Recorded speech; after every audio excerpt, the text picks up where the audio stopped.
La République démocratique du Congo, deuxième poumon forestier, le poumon vert de la planète, incontournable dans les grands enjeux mondiaux, notamment la transition écologique. On en parle aujourd'hui avec un accent mis sur RED+, et cette transition écologique telle que ça a été conclu à Paris, justement la capitale française.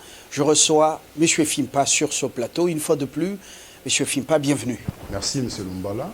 Vous êtes professeur de droit environnemental à l'université de Kinshasa et dans d'autres établissements d'enseignement supérieur universitaire privés. Je dois dire que vous avez une capitale d'expérience dans le domaine du RED+, où vous êtes expert avec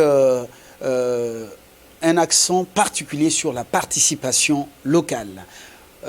Auteur de plusieurs publications et scientifiques, dont déjà 3, dont ce que nous appelons les publications de l'université de Kinshasa. Comment on appelle encore ça? Apport des technologies de l'information et de la communication dans la consolidation de la participation locale. Et tout récemment, c'est déjà sorti, droit international public de l'environnement et participation locale en République démocratique du Congo, perspective interdisciplinaire. Très bien. Nous allons d'abord écouter cet homme. C'est un Allemand. Il parle au nom de son gouvernement. Le gouvernement allemand, on disait hier que c'était plus les États-Unis qui étaient en partenariat stratégique privilégié avec nous. Il y a eu reprise de la coopération militaire. Mais regardez, l'Allemagne, d'ailleurs une délégation des investisseurs allemands était il y a quelques jours à Kinshasa, reçue même à la présidence de la République. Vous allez écouter cet officiel allemand sur les enjeux mondiaux et la RDC est au cœur de ces enjeux.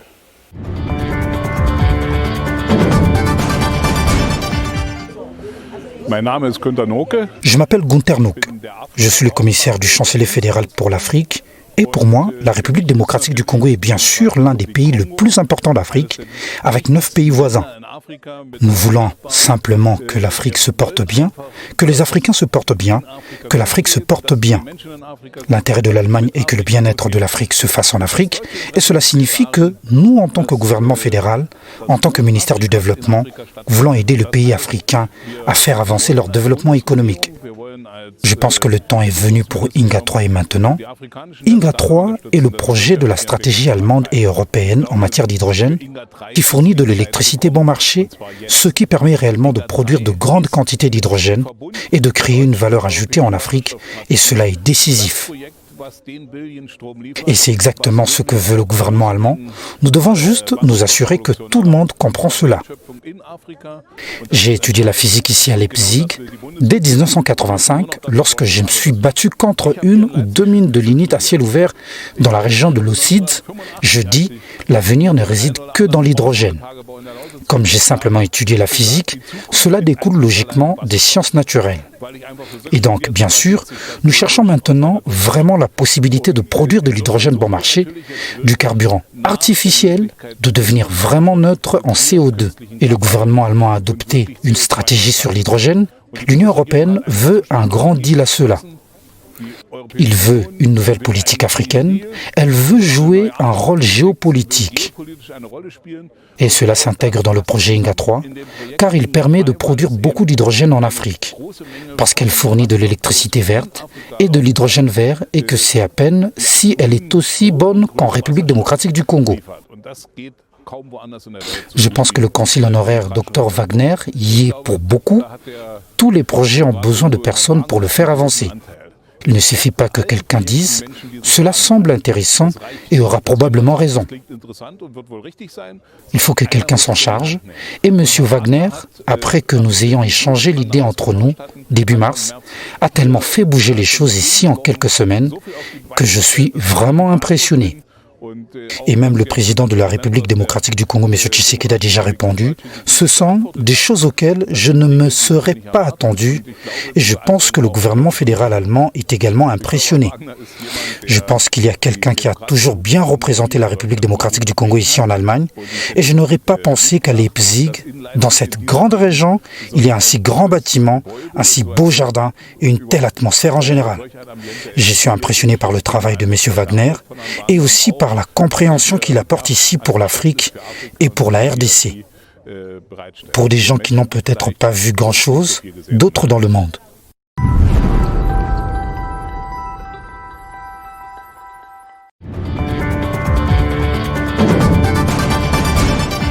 Merci donc à cette agence de communication. Vous l'avez bien compris, cette interview est signée.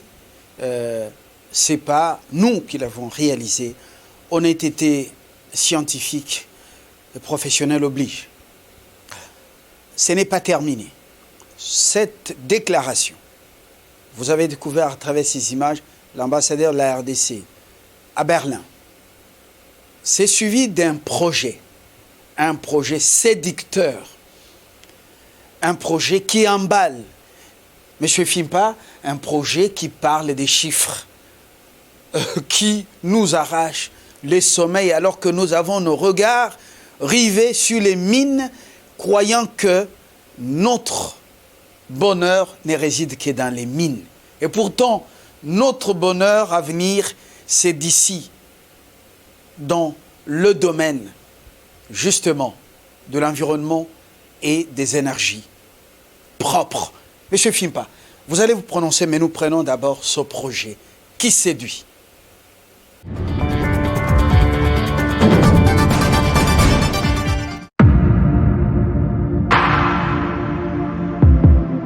Projet Inga 3 et usine d'hydrogène, Evagor GmbH participe au projet de construction de la centrale hydroélectrique d'Inga 3 avec une capacité de production de 11 500 MW. Cette centrale sera érigée sur le site de chute d'Inga dans le fleuve Congo, en République démocratique du Congo. Inga 3 va produire de l'énergie propre en respectant l'environnement et les règles de la protection des écosystèmes. La construction de la centrale hydroélectrique d'Inga 3 sera concomitante avec celle de l'usine de production d'hydrogène de la société Congo H2, développée par Evagor GmbH et ses partenaires, notamment en Transgaz Transport GmbH, spécialisé dans le transport de gaz en Europe. Le VNG AG, fournisseur de gaz en Europe. Les VOIT Hydro, producteur d'équipements pour les centrales hydroélectriques. Hydro-Adritz, producteur d'équipements pour les centrales hydroélectriques. HPC-AG, spécialisé dans la planification et la réalisation des usines chimiques. Siemens AG, spécialisé dans la construction des équipements.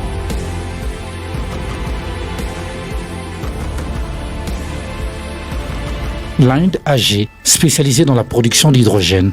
TSK, spécialisé dans la construction. Et les entreprises chinoises, spécialisées dans le génie civil. L'usine d'hydrogène Congo H2 sera construite dans la ville de Banana, dans la province du Congo central. Elle sera la plus grande consommatrice de l'énergie de la centrale hydroélectrique d'Inga 3, ce qui constitue pour le projet d'Inga 3 une source de refinancement stable. L'hydrogène qui sera produit à Banana sera exporté sous forme de liquide en Europe, avant d'être gazifié pour servir de combustible dans les centrales thermiques en Europe. L'hydrogène de la ville de Banana est un projet important, non seulement pour les Congolais, mais aussi pour les Européens. Les Congolais vont tirer un bénéfice économique énorme en vendant chaque jour et de manière ininterrompue de l'hydrogène au continent européen. Les recettes annuelles sont évaluées à plus de 300 milliards de dollars américains. L'hydrogène peut être utilisé comme combustible carburant pour la mobilité de trains. L'hydrogène peut aussi être utilisé comme combustible pour les centrales thermiques. Il faut signaler aussi que la production d'hydrogène a des sous-produits, à savoir le méthanol qu'on peut utiliser comme carburant pour les véhicules et l'engrais chimique dans le domaine de l'agriculture. Ces sous-produits vont aussi créer des milliers d'emplois à travers le pays, dans les différentes villes de chaque province. Les Européens, quant à eux, vont rompre avec l'utilisation de charbon comme combustible dans les centrales électriques. Il faudra rappeler que les accords de Paris sur l'environnement stipulent l'abolition de la production de CO2 d'ici 2050.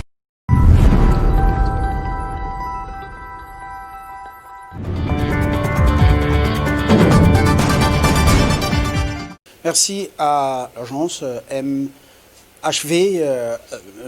Il faut souligner que nous sommes tombés sur justement ce projet, cette communication sur la toile. Voilà. Et prenons justement le courage de citer la source. Monsieur Fimpa, un commentaire, on parle de 300 milliards de dollars l'an, un projet réalisable d'ici 2050. Et ça nous arrache un peu le sommeil. Je veux que Dieu éternel nous garde jusqu'au-delà de 2050 pour voir toutes ces choses et les palper. Votre commentaire? Merci beaucoup, M. Lumba. C'est vraiment fabuleux. Il n'y a rien à dire. Là. Tout a été dit dans le projet. Donc, au fait, dans le fond, c'est ce qu'on disait toujours dans nos précédents numéros, que la transition écologique, c'est la RDC qui devrait réaliser, n'est-ce pas, cette transition écologique. C'est-à-dire, nous devons quitter le monde des sources d'énergie sales, notamment le pétrole, les gaz, les charbons, qui détruisent l'environnement, qui produisent les émissions de gaz à effet de serre. Et les nucléaires, l'Europe apparemment, la France, l'Union européenne, l'Allemagne, tout le monde attend notre hydrogène à partir de Banana et pour quitter les nucléaires qui a des conséquences très néfastes. Oui, exact, parce qu'ils ont fait le nucléaire, mais les déchets radioactifs de ces nucléaires-là, ils ont décidé de les enfouir dans le sol. Or, l'enfouissement est très néfaste pour l'environnement. Conséquence, il y a des tremblements de terre, des séismes, des cataclysmes. Donc, le nucléaire n'a pas de l'avenir. Et le charbon a montré ses limites. Voilà, le charbon également, le gaz est très dangereux pour les ménages et pour l'environnement. Les fuites ou la fuite des gaz provoque des éléments très dangereux pour l'environnement. Et nous avons donc, ce sont des énergies fossiles. Et l'accord de Paris, on l'a si bien dit, d'ici à 2050, nous devons vivre dans un monde sans carbone. Donc le monde doit être décarbonisé. Raison pour laquelle, dans cette perspective-là, nous n'avons pas le choix. Donc il faut que la RDC prendra le leadership dans ces basculements-là, dans ces changements, dans ces transitions écologiques. On quitte les sources d'énergie sales que nous venons d'énumérer, les nucléaires, les charbons, le pétrole et les gaz. C'est très dangereux, c'est très néfaste pour l'environnement, pour basculer aux énergies renouvelables, notamment l'hydrogène, l'hydroélectricité. C'est une énergie propre qui produit de l'électricité verte, une électricité propre, et rien de plus va conforter, n'est-ce pas, cette production d'électricité. 5 millions de ménages qui seront électrifiés par an. 5 millions de ménages qui seront électrifiés par an. Et c'est une source d'énergie renouvelable. Et vous voyez les milliers d'emplois que cela va créer. À peu près 90 000 emplois seront créés dans le pays, à travers l'ensemble du territoire national. Et les bénéfices économiques, c'est plus de 300 milliards de dollars par an. Juste avec l'hydrogène. Qui sera beaucoup mieux que nos fameux minéraux. Ben, tout à fait. J'ai donné on peut illustrer ici. Notre budget l'année dernière, les prévisions étaient de 5 milliards de dollars. Or, le secteur minier a contribué à hauteur de 30%. Donc, à peu près 1 milliard 200 millions de dollars. C'est très insignifiant pour faire face à différents défis dans notre pays. Donc, ce sont des ressources qui ont des soucis sur le plan international. Le secteur environnemental et développement durable, qu'est-ce qu'il a apporté? Les cours des matières premières. Nous avons une jurisprudence. En 2014, 2015, 2016, jusqu'au 3e trimestre 2017, il y a eu baisse du cours des matières premières au niveau international. Alors cette situation a eu un impact négatif dans le budget de la RDC.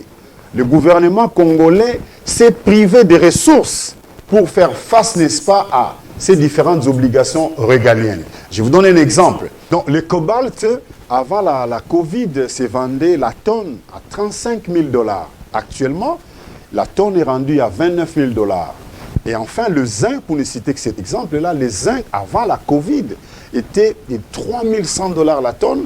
Actuellement, le zinc se vend à 2200 $ la tonne. Donc, c'est un manque à gagner énorme pour les pays. À cela s'ajoute aussi, ce sont des ressources périssables, épuisables. À un moment donné, les diamants... La contribution du secteur minier. Alors, les diamants, c'est fait rare. Quand on arrive au secteur environnemental... Ah, vous êtes au diamant. Voilà, les diamants, c'est fait rare à un moment donné dans le Kasaï. Alors, notre économie est essentiellement fondée sur les ressources minières. Alors, si alors, comme ce sont des ressources périssables, épuisables, qui ne sont pas renouvelables, donc, à un moment donné, le pays va rentrer en récession. Parce que la majeure partie de notre économie se focalise sur les minéraux. Alors le secteur environnemental, qu'est-ce qu'il a apporté l'environnement, notre budget? L'environnement apporte 1%. Les forêts, le secteur forestier actuellement contribue à hauteur de 1%, soit 43 600 000 $ au budget national, au produit intérieur brut, à la richesse de notre pays. Très insignifiant. Avec tout ce qu'on voit sur le fleuve et des remorques qui amènent des grumes, bon, mais on n'y tire pas grand profit. Pour quelle raison? Parce que le secteur... L'opacité dans le secteur? Tout à fait, le secteur n'est pas organisé. Il y a des défis, il y a des pesanteurs qu'on a énumérés, notamment les déficits de gouvernance et de transparence, et aussi donc l'opacité dans la gestion des services publics. Mais le gros problème, c'est que le secteur forestier n'est pas organisé par le pouvoir public. Donc, c'est pour ça, moi, je propose à ce qu'il y ait implémentation du programme RED+. Pourquoi vous tenez mordicus et soutenez que RED+ est le préalable ou le socle de cet espoir et des milliards qui sont attendus dans le secteur, alors qu'on parle déjà de l'hydrogène, vous voyez un projet ambitieux pour Banana. Pourquoi vous ne comptez que sur RED+ comme ça? Oui, ben ça, RED+, RED+ va conforter, au fait. RED+ va conforter le projet des bananas, de l'hydrogène, l'hydroélectricité. C'est une électricité verte. C'est RED+, au départ, qui va faciliter cette production électrique. RED+, quand il est installé, le pays va compter avoir plus de 20 milliards de dollars par an. Donc nous allons quitter les sources d'énergie sales qu'on a énumérées tout à l'heure, les charbons, les pétroles, les gaz, parce qu'on ne fabrique pas le nucléaire. On va quitter les sources d'énergie sales, les charbons, les pétroles et les gaz, qui détruisent l'environnement, pour chuter vers les changements écologiques, la transition écologique. C'est le RED+ qui va offrir cette opportunité. Mais où est la crainte quand on sait que maintenant les COD ou le gaz à effet de serre, c'est comme ça? Oui. Oui. Aujourd'hui, ce n'est plus un souci. On peut s'en servir pour produire le biocarburant. Tout à fait. L'expérience est faite par la France et l'Espagne, donc sur le Royaume, donc en Espagne. Et pourquoi des soucis des COD? Oui, justement, M. Lumbala, tout dépend de ce que j'ai dit tout à l'heure, que le secteur doit être organisé. Il faut qu'il y ait des hommes, il faut qu'il y ait du personnel compétent et qualifié pour opérationnaliser cette transition écologique. Donc, les COD, le dioxyde de carbone, peut être transformé en carburant bio, peut être transpiré en biocarburant. Nous aurons des voitures électriques qui respectent l'environnement. Donc ce sont des énergies renouvelables, le biocarburant, l'éolien, les solaires, les biogaz, les biomasses, l'hydroélectricité. Tout cela sera conforté par le programme RED+. Alors, M. Fimpa, vous le dites bien, les COD aujourd'hui servent ou est capitalisé dans la fabrication de biocarburants. Mais est-ce que nous, RDC, on va encore tirer profit de notre tourbière? Bien entendu. Dans le cadre du RED+, ou l'implémentation des RED+. Tout à fait. Les tourbières, je rappelle, ce sont des pièges à carbone qui servent à contenir 3 ans de pollution des gaz à effet de serre de la planète. Nous allons tirer profit parce que nous allons bien, comme le secteur sera organisé, les tourbières seront bien gérées, une gestion rationnelle et raisonnable. Donc les pays développés, en vertu de l'accord de Paris, article 4, paragraphe 5, viendront faire le rachat des dioxydes de carbone que la RDC aura sauvés pour répondre à leurs engagements au niveau international, conformément à l'accord de Paris. Est-ce que maintenant, nous, on en tire profit? On tire profit de cette chance exceptionnelle que le bon Dieu a accordé à la RDC? Pas du tout. Alors, pour quelle raison? Parce que le secteur n'est pas organisé. Donc moi, je disais tout à l'heure que non, ça dépend des hommes, ça dépend de l'organisation de l'État dans cette matière-là, dans ce secteur-là d'activité. Imaginez que le secteur contribue à concurrence de 1% seulement dans le budget national. 43 millions, même pas 1 milliard. Si nous allons au Brésil, premier poumon vert de la planète, les RED plus ou les secteurs forestiers contribuent à concurrence de 28 milliards de dollars par an. Donc nous avons les mêmes défis avec le Brésil. Pays en développement, nous sommes aussi un pays en développement. Ils ont leur cerveau en acier et nous, on en a en carton. C'est une question d'organisation du secteur. Nous devons nous mettre, les pays doivent se mettre sur les rails, organiser le secteur. Je pense que nous aurons des bénéfices, nous aurons des résultats escomptés. Alors, mais nous avons des universitaires, nous avons tous les cerveaux qu'il faut. Pourquoi il y a pesanteur? Quel peuple sommes-nous et quelle élite sommes-nous? C'est pour ça que moi je proposais une table ronde sur les forêts, sur l'environnement. D'ailleurs, dans la refonte de la structure gouvernementale, je propose à ce qu'il y ait faible mobilisation des ressources, je propose à ce qu'il y ait ministère soit fusionné, environnement, forêt, tourisme et développement durable.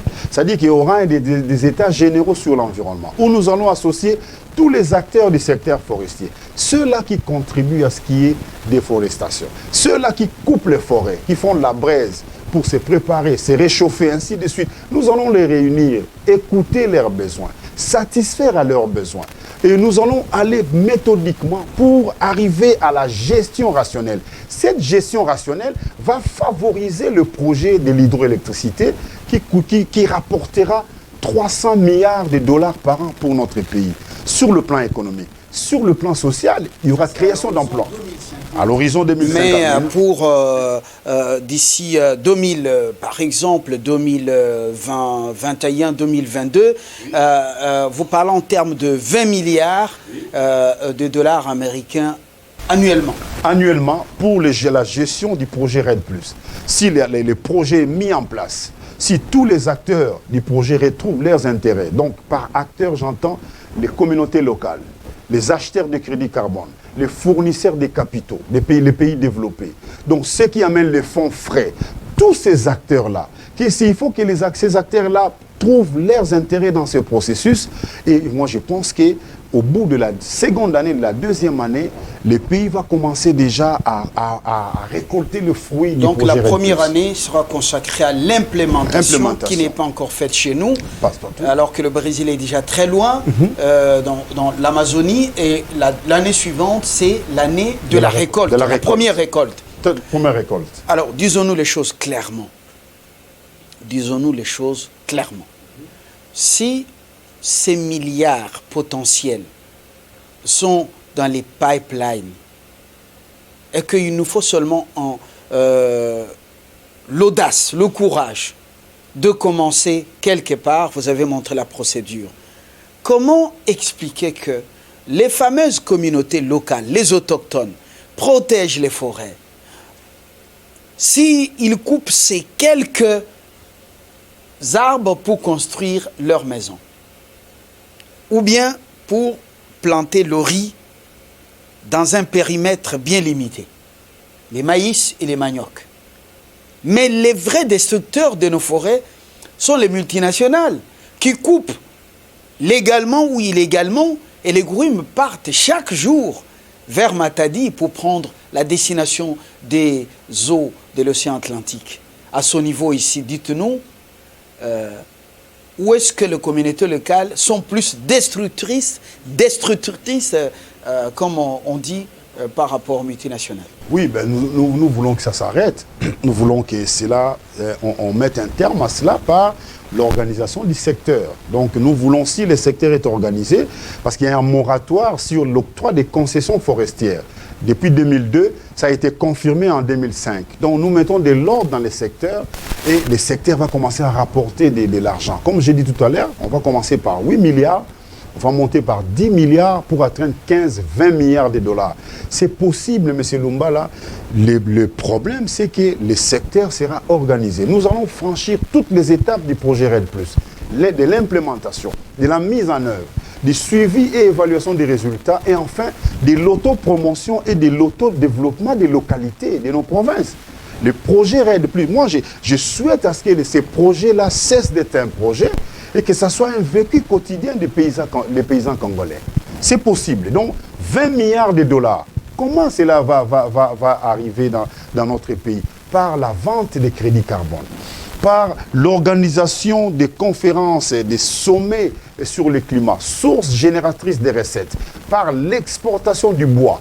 Nous avons du bois, nous avons de la matière ici, nous avons des pépinières ici, M. Lumbala, par des compensations financières. Comme les forêts seront gérées de façon écologique, de façon rationnelle, donc la RDC va sauver les émissions de dioxyde de carbone liées à la déforestation tropicale, et les pays développés auront intérêt que RED+ réussisse dans notre pays.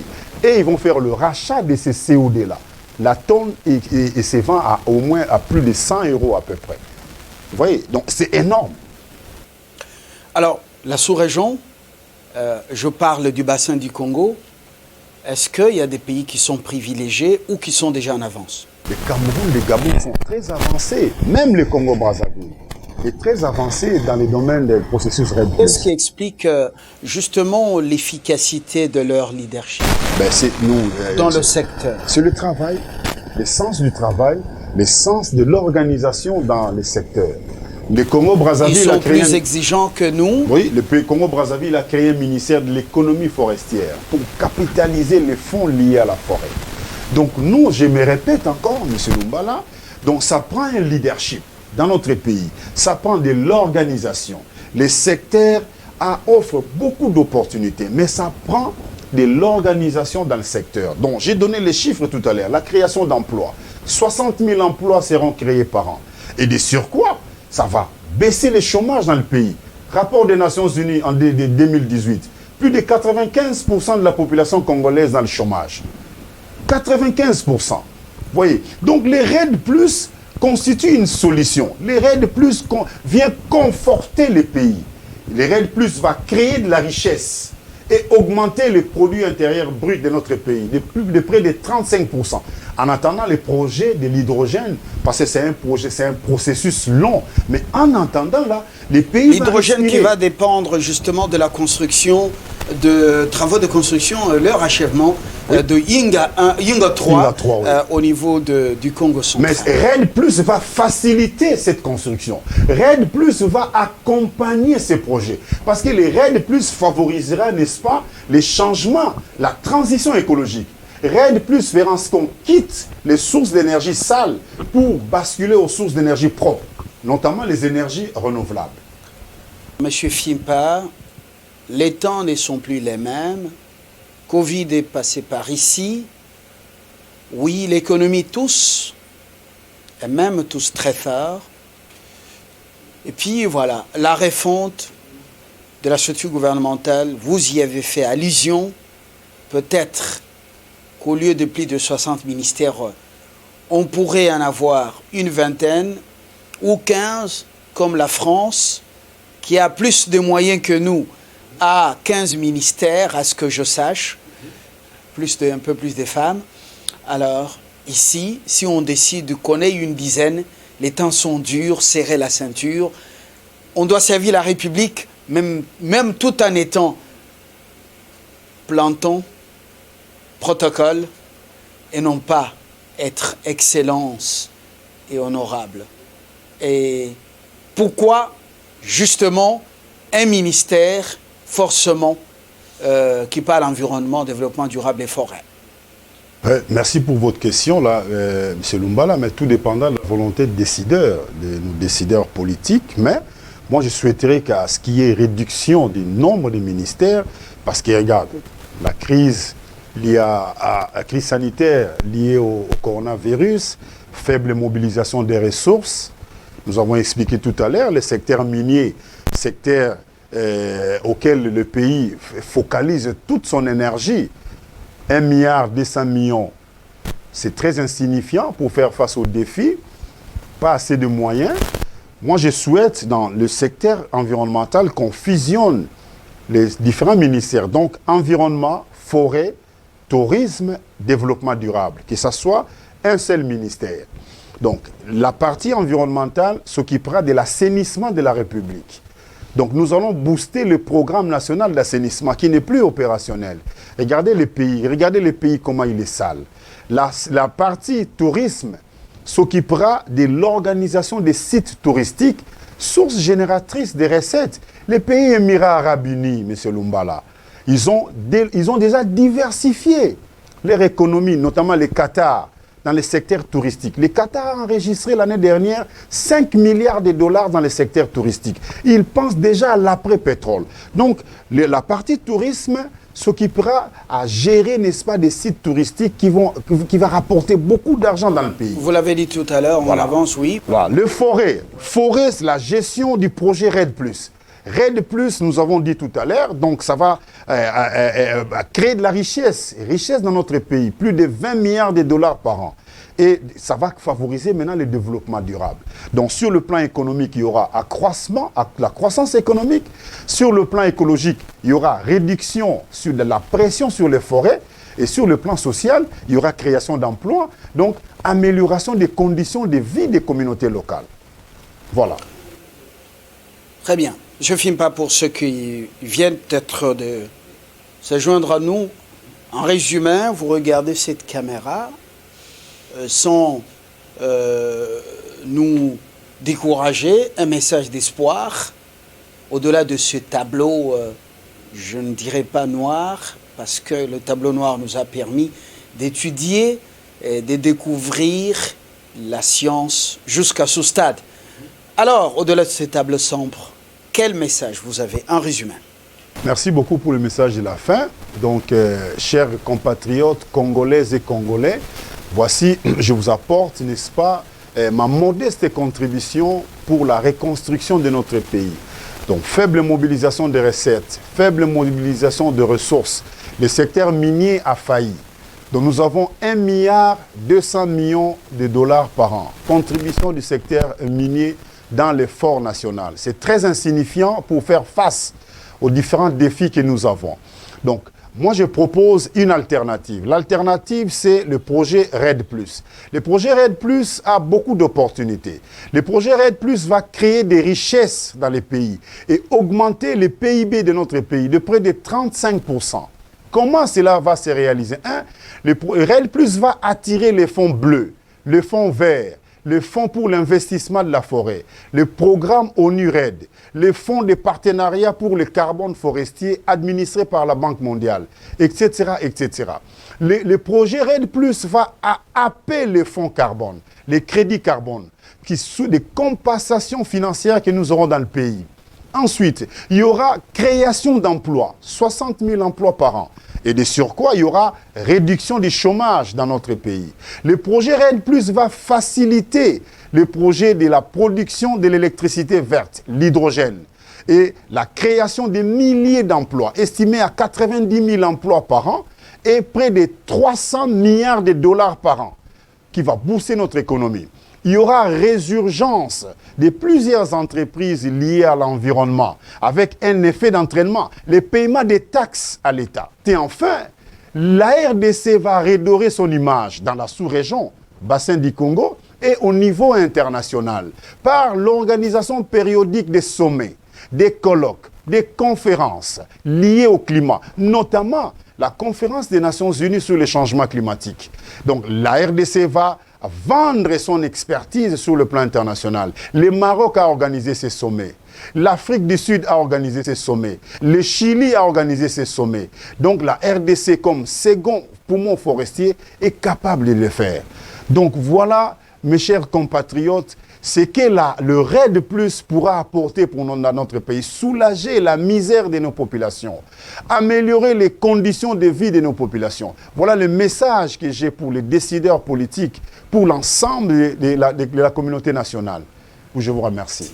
Monsieur Fimpa, nous vous remercions aussi de votre disponibilité, des éléments de réponse à nos préoccupations dans un secteur précis Et merci également à MHV qui nous a permis de découvrir le projet Congo Win.